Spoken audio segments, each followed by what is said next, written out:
Hi guys, welcome back to Conversations with Elena Kimaru. I am super excited to be back. So it's been a while. I have had a very busy month and I've not been able to develop content as I had planned. But I am back and I'm super excited. We're almost hitting 600k. Oh my god, bless my tongue. We are almost hitting 600 subscribers, and thank you so much for those who have been supporting this channel. I wouldn't be doing this content if it was not for you. Thank you for always liking my videos, for commenting, for sharing, and for always engaging me. Okay, let's always have those conversations in the comment section, and also let me know if you have any videos you would like me to address. So it's been a while since I did a video on business, and as I always say, I do a little bit business on the side. And on today's video I wanted us to talk about negotiating a business deal and the do's and the don'ts, what you need to know. Okay, so if you've been running a business, whether it's a small business, a medium business, or a big business, you know what I mean. And maybe if you're just getting started, I hope these tips can actually help you to get the best deal out of something. So I'll give a personal experience as I also explain to you the do's and don'ts. So I recently I needed someone to help me with a service in my business, and getting them to I would say they actually wasted my time. I wasn't able to get what I needed, but the whole process made me realize that sometimes we can actually lose on money or lose on closing a client because we do not know either what to say or what to do, and also at what particular time. And that's the reason why I feel it's important to do this video today. So some of the business some of the things you need to do while negotiating for a deal with a client include, say for example, you've just met a client, they've talked to you about what their business is about, and they've told you what their services are about. You need to do your background check on this client, do your research, get to know who are they, what are they about, what type of sort of just a background about the client, so that you can actually know by the time you're charging them, are you shortchanging yourself, or you know what type of client are you actually working with. And that helps you with even coming up sort of with a relevant charges when you're negotiating this deal, because you already know at what level they are at. Okay, because sometimes I feel like you wouldn't be charging the same amount of money if you're dealing with a big corporate client, and when it's just a small client, especially when you're offering flexible services like say photography and all that. Okay, so you need to do your research on who you're working with. Something else that you need to do, I have come to you, I need these services. So even as we negotiate, you need to show the client, that your potential client, that you can actually provide them value for their money. It's not just about, oh my god, I'm gonna charge you this amount of money, and for example, you're not offering them, or you don't show them the value. So explain yourself. For example, these are the services we will be offering you, and this is how these things will be done, this is what you need to expect. And sometimes if you're able to actually show them sort of an example, it could be a portfolio. Say if you're working as a social media manager, it could be social media accounts for businesses that you have managed before. If you're a photographer, it could be your online portfolio, maybe your Instagram, where you've posted your previous work with different clients. And sort of you need to show your portfolio to this person, so that they can actually feel like, damn, by the time I spend my money, this is, you know, like they have an idea of what to expect from you. Yes.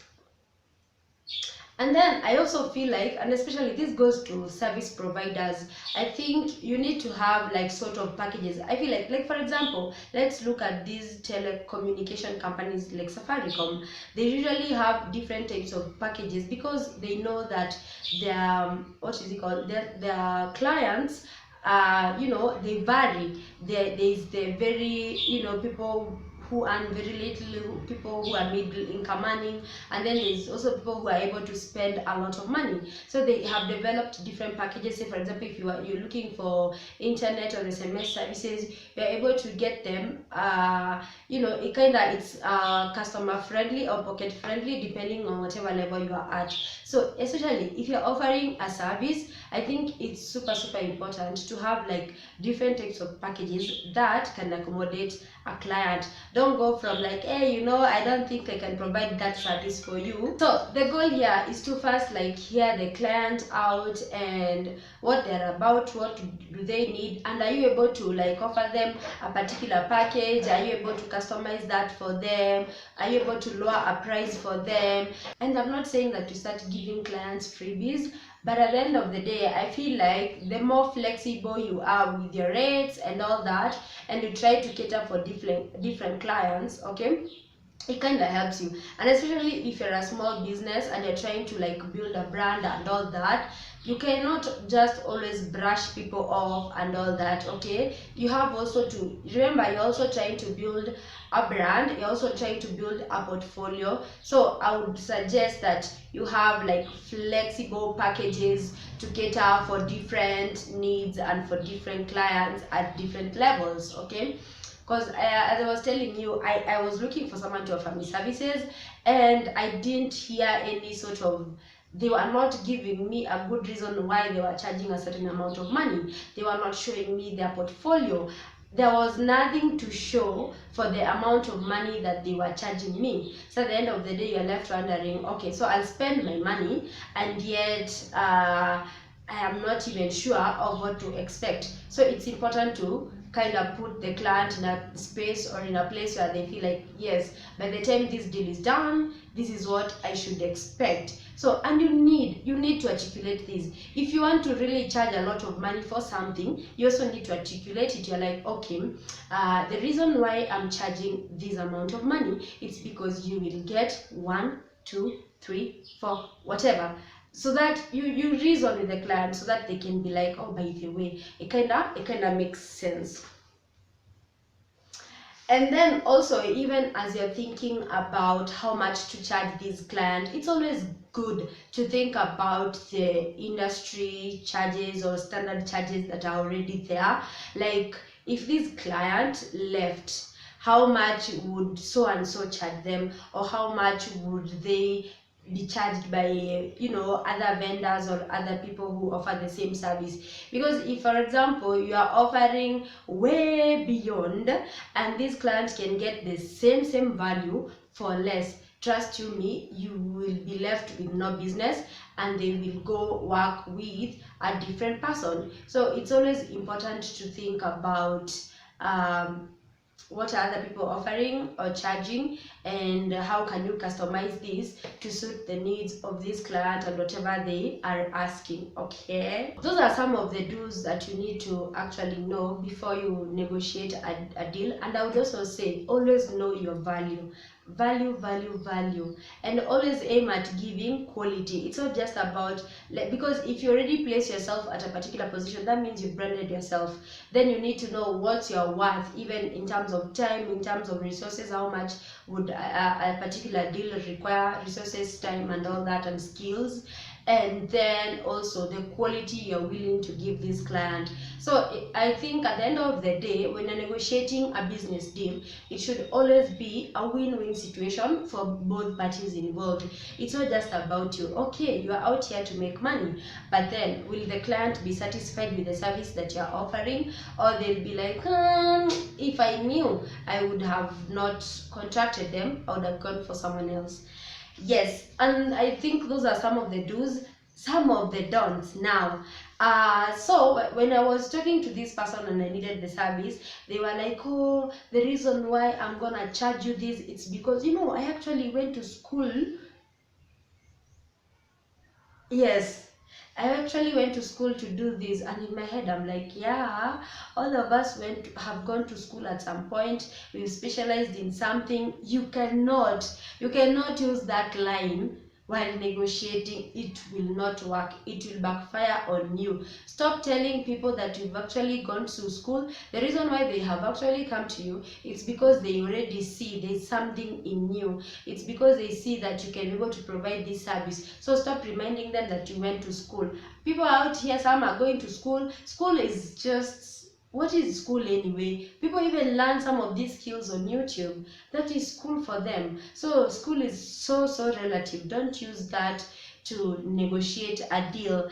And then something else, if you are sure, even after you've had like the first conversation, I feel like when you have a conversation with a potential client, it's very easy to tell that if you're able to provide them with a particular service, or or if you're not. So if you know for sure you're not gonna be providing them with that service, then don't waste their time. Okay, just tell them, okay, thank you so much for considering to work with us, but at the moment, even if it's the price that maybe you are not able to agree on, at the moment you cannot be able to offer this service at this particular price, or at the moment we are not available, so we cannot be able to offer this service to you, but we hope to do future business with you. So you need to like kind of maintain this good I don't know, like sort of be friendly and talk so nicely to these people, because you never know, in the future they could actually be contracting you for business, and maybe if it was their money that was so little for you,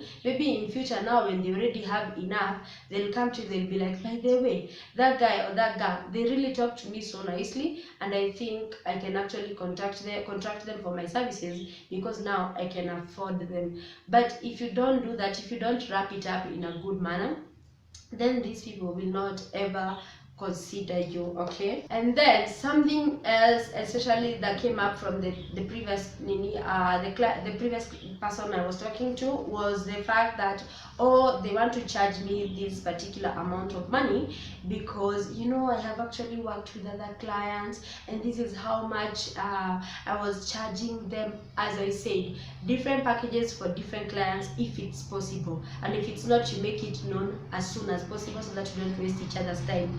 So this person tells me that they are going to charge me this amount of money because they also had a previous client they worked with, it was similar work and all that, and I kind of feel like it could be similar work, but there could be different aspects of this particular work that are not so similar. I don't think they were like twins. Those, even twins are not like the same, even fraternal, what is it called, yeah, twins, the ones, identical ones, yeah.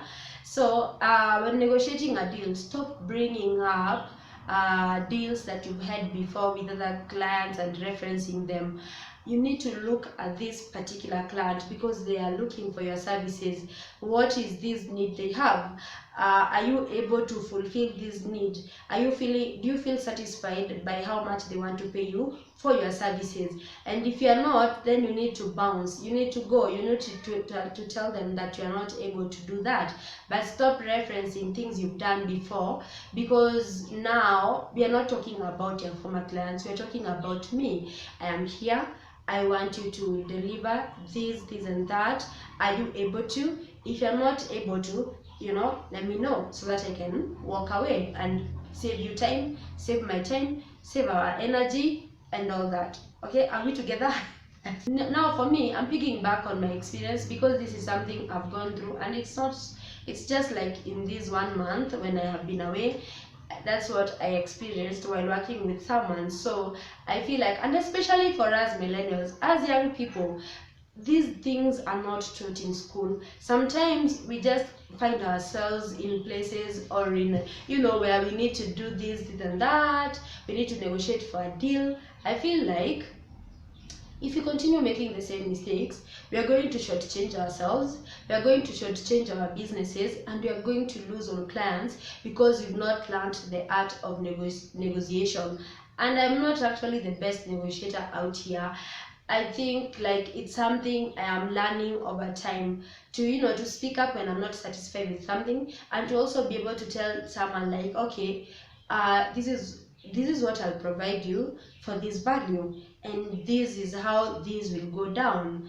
And at the end of the day, what I try to make sure is, by the time I'm done with a particular service, whether I am freelancing or working on my other side gig, I try to make sure that the client will be awed. They'll be like, wow, where have you been all my life? Okay, maybe not all the time, but at least I try to make sure a lot of times my clients will be like, damn, you have been the person I have been looking for all along, and now I have found you. Okay, so you need to position yourself and your business in a way that you are able to negotiate for good terms and able to provide value. If you found this video insightful, make sure to give it a like, leave a comment. Let's have that conversation down below. Have you ever been in a place where you had to negotiate for a deal? Did you shortchange yourself, or did you ensure that you actually got the best from the deal? So let me know if you found it insightful. Share it, and guys, please subscribe. It's actually free. Until the next video, adios.